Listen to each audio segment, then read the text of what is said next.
Hello and welcome to the Dailies.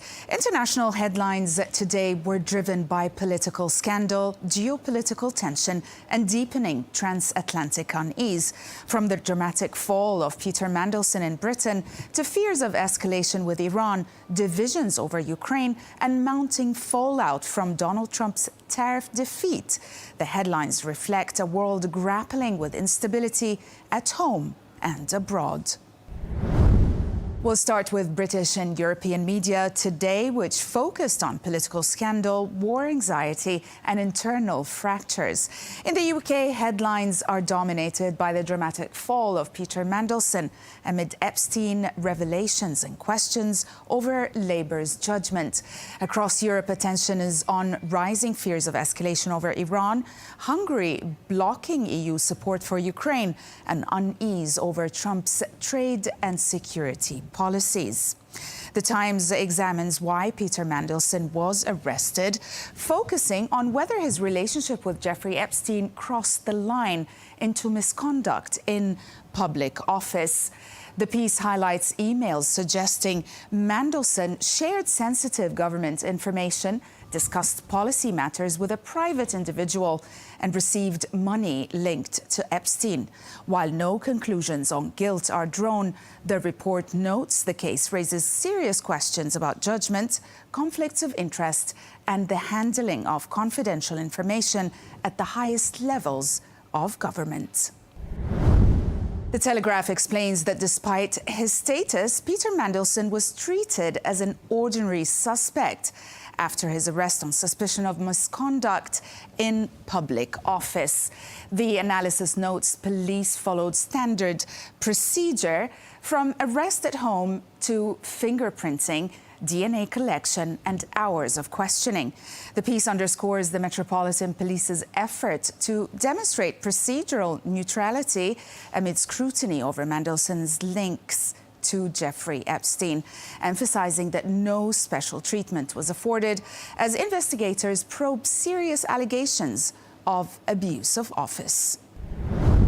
The Independent charts the downfall of Peter Mandelson, portraying his arrest as a decisive break from a career built on survival and comebacks. It details how fresh disclosures undermined confidence in his integrity, triggered political backlash within Labour, and also embarrassed Keir Starmer over vetting failures.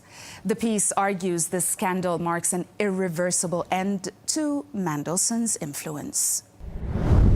Iran was also present in the British and European media coverage today. The Guardian reveals in an exclusive how President Donald Trump is weighing potential airstrikes against Iran, guided largely by the judgments of envoys Jared Kushner and Steve Witkoff on whether Tehran is stalling in nuclear talks. The report examines internal debates, draws attention to Pentagon warnings over escalation and missile defense shortages, and questions whether military force could achieve leverage without triggering a wider regional conflict as diplomacy reaches a critical juncture.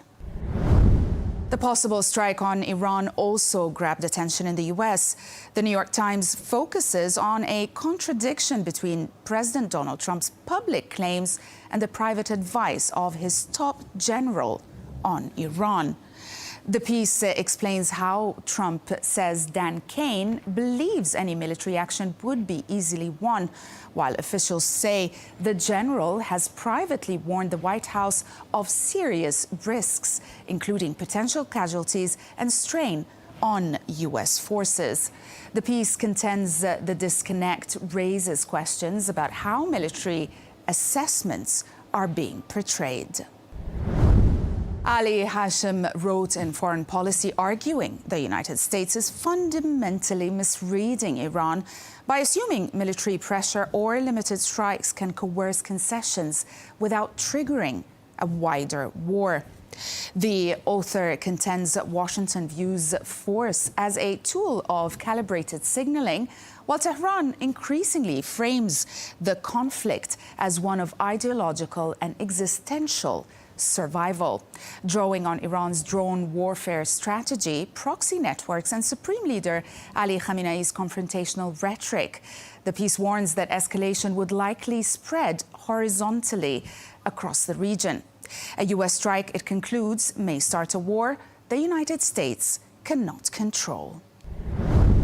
Also in the U.S., President Trump's tariffs drove headlines after a major legal setback following the Supreme Court ruling.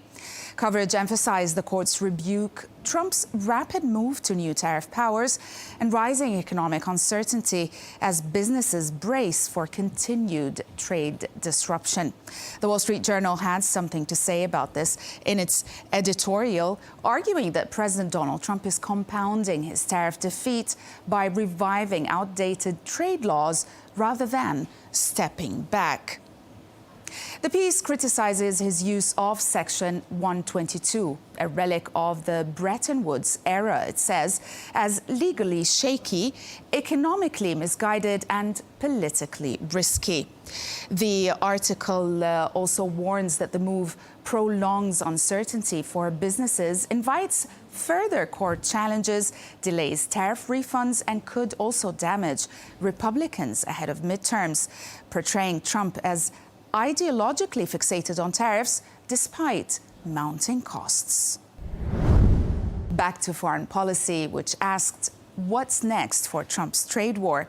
The analysis argues that President Donald Trump's trade war has entered a chaotic new phase after the Supreme Court struck down his core tariff authority.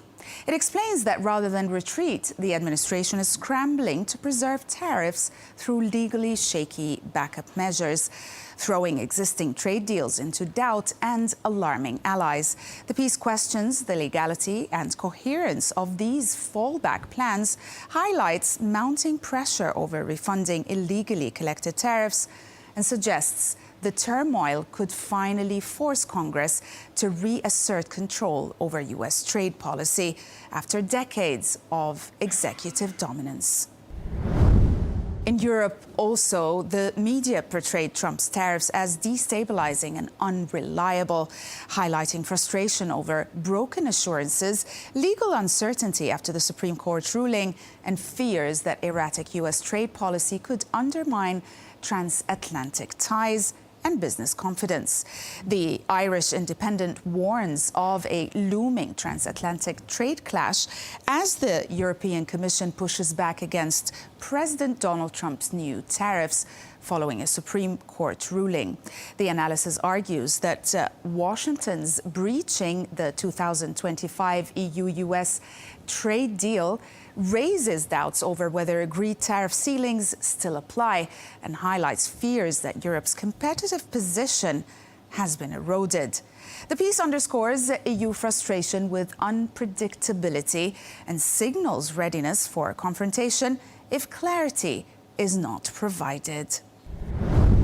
And we'll end with Le Monde's op-ed, which argues that the U.S. Supreme Court's rejection of President Trump's tariff authority is a defining reminder that executive power in America is constrained by the rule of law. Invoking constitutional history, the piece explains that tariffs are a form of taxation reserved for Congress, not presidential discretion. It contends that the ruling marks Trump's first major institutional setback of his second term and signals that judicial checks remain effective against what critics see as imperial-style governance. That's it from us today. Thanks for watching the Dailies, only on Al Arabiya English.